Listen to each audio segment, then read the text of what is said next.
சிவகங்கையை இழந்து தவித்த வேலு நாச்சியார் தனக்கு படை கொடுத்து உதவும்படி மைசூர் மன்னர் ஹைதர் அலியிடம் மிகச் சரளமான உருது மொழியில் விளக்கினார் என்பது வரலாற்று தகவல்.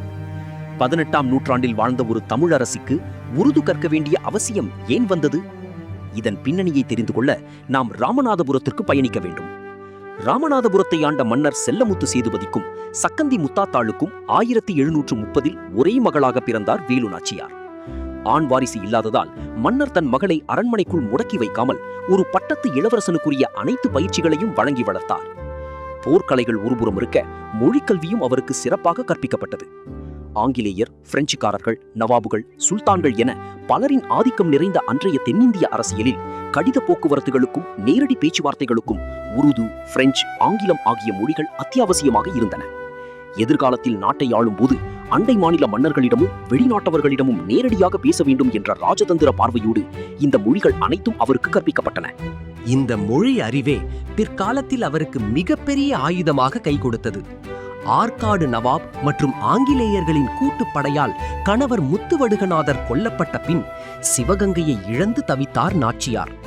திண்டுக்கல் அருகே விருப்பாட்சியில் தலைமறைவு வாழ்க்கை வாழ்ந்தபோது மைசூர் மன்னர் ஹைதர் அலியை சந்தித்து உதவி கோரினார். திண்டுக்கல் அப்போது ஹைதர் அலியின் கட்டுப்பாட்டில் இருந்தது.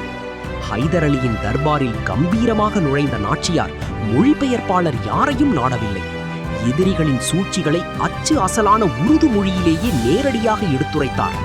ஒரு தமிழ் அரசி உருது மொழியில் இவ்வளவு ஆழமாக பேசுவதை கேட்டு வியந்து போன ஹைதர் அலி உடனடியாக 5000 குதிரைப்படைகளையும் 5000 காலாட்படைகளையும் வழங்கி சிவகங்கையை மீட்க உதவினார். அத்துடன் தனது தளபதியான சையது சாஹிப்பிடம் நாச்சியாரின் படைகளை பராமரிக்க மாதந்தோறும் 400 வராகன்கள் வழங்கவும் உத்தரவிட்டார். இந்த தகவல்கள் கிழக்கிந்திய கம்பெனியின் ஆவணங்களில் ஆதாரப்பூர்வமாக பதிவு செய்யப்பட்டுள்ளன. இளவரசிதானே என்று நினைக்காமல் தொலைநோக்கு பார்வையோடு தந்தை அளித்த கல்வியும் பயிற்சியும் தான் வேலு நாச்சியாரை வரலாற்றின் சிம்மாசனத்தில் ஏற்றியது. வீரத்தைப் போலவே அறிவும் கல்வியும் எவ்வளவு பெரிய ஆயுதம் என்பதை வேலு நாச்சியாரின் வாழ்க்கை நமக்கு உணர்த்துகிறது.